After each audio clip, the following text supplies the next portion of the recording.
Proper pronunciation enhances clarity, minimizing misunderstandings and thereby improving communication efficiency. So friends, in today's video we are gonna look at some everyday English words you are probably mispronouncing. Let's move on. Look at the first word. It is pronounced as executive.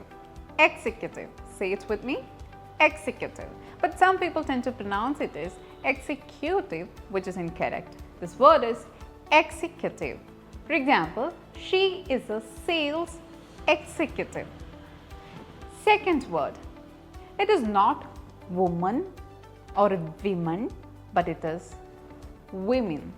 Women. Look at the example. Those two women are my best friends. A very common word we are using, but it's not vegetable, but it's vegetable. See? Vegetable. We don't have an E sound in between. It's vegetable. For example, they plan to visit a vegetable garden. Vegetable garden. Next word. If you want to bake a cake, you will use oven. It is not oven, but oven. Look at the example. I bought a new oven. See the next word, H-E-E-R-T. It is heart, heart.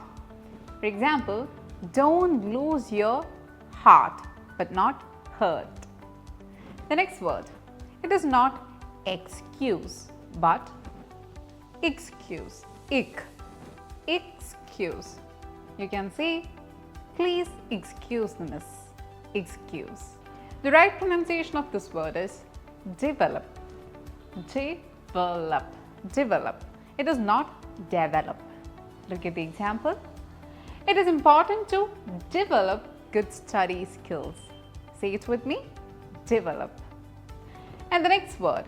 When we consider this word, some people might think this is chavos because CH is coming at first, but it's not chavos, it is chaos, chaos. Example, it was total chaos. Though we don't have a double E in this word, we are pronouncing it as athlete, athlete. Example, she will make a very good athlete. Look at this word. Some people mispronounce it as entrepreneur and some others as entrepreneur, but it is entrepreneur. See? Entrepreneur. Entrepreneur. Look at the example. Charles went on to become a successful entrepreneur. So guys, when you look at the words, you'll understand these are the words we commonly use. So please do correct the words if you're mispronouncing it. For more videos, follow Tiju's Academy. Urappana Vijayam.